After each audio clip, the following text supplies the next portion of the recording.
how to join Ticketmaster waiting room. I'm going to tell you how to get into the Ticketmaster waiting room.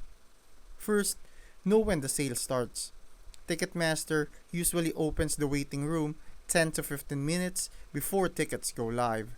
So if the sale is at 10 a.m., be on the event page by 9:45. You don't need to refresh constantly. Just stay on the page and you'll be automatically placed in the waiting room once it opens. Make sure you're already logged into your Ticketmaster account with your payment info saved. Being logged in early avoids delays and login issues when things get hectic. If you're using multiple devices or browsers, just know Ticketmaster may limit how many entries you get per account, so don't overdo it.